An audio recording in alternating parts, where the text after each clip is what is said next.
Have you maybe noticed fewer big rigs on the highway lately? Yeah, definitely seems that way sometimes. Or maybe you've heard truckers, talking about how money's tight, Yeah. or like they're really finding it hard to get work. Mm-hmm.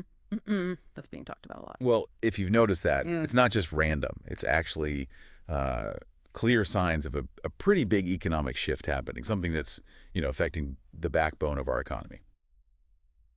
Welcome to the Deep Dive. Today, we're going to be pulling back the curtain on something called the 2025 freight recession.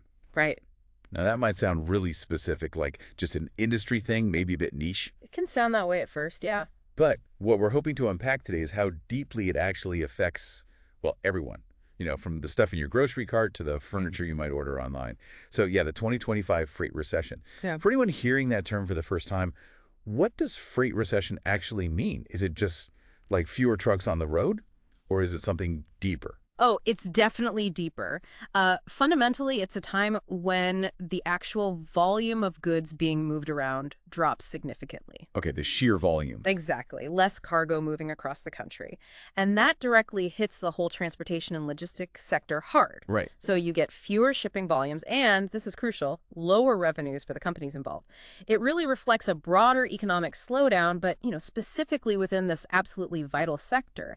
And what's really tough, almost heartbreaking, is the immediate effect on independent carriers. And smaller guys. Yeah, exactly. Picture someone, let's say Maria, who owns her own truck. She maintains it herself, relies completely on getting those loads. She's not just a number, she's a small business owner, often with everything she has invested in that truck. Unlike the really big corporations, these owner-operators, or maybe someone with just a few trucks, they just don't have the deep financial reserves, the cushion to ride out this kind of storm. Okay. So they get hit much harder and much faster. So it sounds almost like these independent carriers are kind of the canary in the coal mine for the wider economy. Is that putting it too dramatically? Or is their struggle really a sign of potentially bigger issues? No, I don't think that's too dramatic at all. Their struggles often are an early warning system. I mean, if goods aren't moving smoothly. Then the economy isn't really humming along around. Exactly. And that's precisely why we're diving into this today. Our mission, really, is to unpack the complex causes behind this freight recession. Understand its really profound and immediate impact on these independent carriers, and also explore why it matters to you listening right now, even if you're nowhere near the trucking industry yourself. Okay, so let's unpack this. What are the main things driving this freight recession? Is it like one big thing or more of a perfect storm situation? It's definitely a confluence, a mix of factors. But if we start with probably the most obvious one, it's the sheer oversupply of trucks out there right now. An oversupply. That seems odd. Don't we always need things shipped? How did we end up with too many trucks? Well, think back just a couple of years to the pandemic. Shipping demand just exploded, didn't it? E-commerce went through the roof. Right. Everyone was ordering everything online. Exactly. So a lot of people saw what looked like a golden opportunity. They invested, bought trucks. Some people leveraged, everything they had and jumped into the industry. But the situation now is we simply have too much trucking capacity for the current level of demand.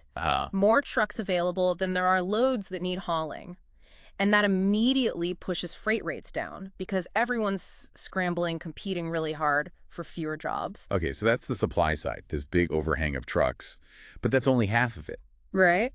What's happening on the demand side at the same time? Are people just buying less stuff overall? Or is it more complicated? It is more complicated, yeah. Reduced consumer spending is definitely a big factor. But what's really striking, I think, is the shift in how people are spending after the pandemic. Oh, so? Well, people moved away from buying lots of physical goods, electronics, furniture, things that need shipping, and started spending more on experiences, services, travel. Oh, okay. So less stuff, more doing things. Precisely. It's not just less spending overall, but a reallocation of that spending. And that change kind of caught the freight industry off guard. And the source material we looked at even suggests a manufacturing recession might be likely, which would obviously hit freight demand even harder because less stuff is being made in the first place. And even for the loads that are still out there, I'm hearing the costs of actually doing the job, moving the freight, are just climbing. Oh, absolutely climbing. Operating expenses. Yeah. Things like fuel, which we all know can swing wildly. Yeah. truck maintenance, and especially insurance premiums. Insurance has become a huge cost factor. Really? Yeah, significantly more expensive. So when you pile these rising costs, both fixed and variable, on top of the lower pay truckers are already getting per load. It just squeezes them incredibly tight. Exactly. It severely crushes the profit margins for those independent carriers. They're basically doing more work for less money, just trying to stay afloat. And that fierce competition you mentioned, for fewer loads, that naturally pushes down the rates they get paid, doesn't it? Absolutely. It's simple economics, unfortunately. With a glut of trucks and less demand, the shipping companies, the brokers, they can offer, and frankly, they do offer much lower pay per trip. And the little guys suffer most. Disproportionately, yes. The smaller operators just don't have the negotiating power or the volume like the big trucking corporations do. It's actually gotten so bad, you hear stories where some loads don't even cover the basic cost of fuel for that trip. Wow. So they're losing money just to keep the truck moving. Essentially, yes. Losing money on certain trips just to avoid sitting idle, which also costs money. It's a terrible position to be in. And it sounds like it's not just what's happening here at home. Domestically, global trade stuff is playing a role too. It certainly is, yeah. Things like new tariffs, especially on imports coming from China, are actively cutting down the overall demand for imports. Yeah. And that sort of chokes the flow in global trade channels, which means you see emptier ports here in the U.S. and naturally less cargo needing to be moved inland by trucks. And there's another, maybe slightly technical but important point. The de minimis exemption. De minimis, what's that? It's basically a rule that lets small value imports, think about those cheap things you might buy online from overseas, come into the country without facing certain tariffs and duties. It makes e-commerce flow really smoothly. Ah, I see. Well, there's talk about that exemption eroding or changing. Yeah. And if that happens, it could directly hit all those carriers who specialize in hauling e-commerce freight. It basically adds friction, adds cost to what was a really high volume, smooth channel. So when we talk about the impact, how this actually feels on the ground, it seems like it hits these independent carriers almost like viscerally. Whoa. What are they actually experiencing day to day right now? Yeah. Viscerally is a good word for it. We're seeing it show up in a few really painful ways. First, like we just talked about, many loads just don't pay enough. Not enough to cover fuel, let alone maintenance, insurance, the driver's time. Right. So drivers feel forced to take these cheaper jobs, maybe break-even jobs, just to keep some cash flowing and keep the truck moving, hoping the next load is better. Second, it's just flat out harder to find work. Much harder. More competition. Fierce competition for every single available job. That makes it incredibly difficult for independent truckers to get consistent work, which is, their absolute lifeblood. They need that steady income. And this instability, this lack of income, leads directly to another huge problem, rising debt. Because they bought trucks earlier. Exactly. Many carriers bought new or newer trucks or took out significant loans during that pandemic boom when demand was crazy high and rates were good. And now they're really, really struggling to make those payments. There's an interesting dynamic the sources mentioned here, actually. Apparently, some banks have been a bit hesitant to repossess trucks. Why is that? Because the resale value of used trucks has dropped so sharply, the banks might lose money even if they take the truck back. Yeah. But the sources suggest this might change. If banks start repossessing more aggressively, that could actually lead to a significant wave of supply contraction, basically. Trucks being pulled off the road, which could eventually help rebalance the market, but it's painful in the short term. And finally, the most tragic outcome, we're seeing widespread business closures. Just shutting down completely. Yeah. And it's important to remember, these aren't just faceless companies. These are often family businesses, people's livelihoods, their dreams. Many small carriers are just being forced to shut their doors because they simply cannot afford to operate anymore. We're talking thousands of trucking companies and also freight brokerages already closing down in 2023 and into 2024. And each closure directly reduces the overall trucking capacity in the market. Gosh, just devastating to think about that human impact. It really highlights how quickly these big economic shifts become incredibly personal for so many people. But, okay, despite these incredibly challenging times, are independent carriers just stuck? Are they completely without options? If we try to connect this to the bigger picture, what proactive steps can they actually take to try and navigate this storm? No, they're definitely not helpless, though it is incredibly tough. One critical area is just focusing relentlessly on cutting costs. Like what specifically? Well, things like optimizing routes meticulously to save every drop of fuel possible. avoiding unnecessary idling, trying to minimize costly delays at weigh stations or shipper facilities. Some are even deferring non-essential maintenance or putting off buying a new truck to conserve cash. Although it's really important to stress that comes with risks, right? Yeah, you can only put off Yeah. maintenance for so long before it causes bigger problems. Exactly. It's a balancing act with inherent operational risks down the line. Yeah. Another really vital strategy is building strong, reliable relationships With who? with brokers and shippers. Yeah. Good relationships can lead to more steady, consistent work, maybe even slightly better rates sometimes, compared to just grabbing whatever's on the load boards. Hmm. For instance, one of the sources mentioned a company called Trailiner Corporation. They're a refrigerated long-haul carrier. Okay.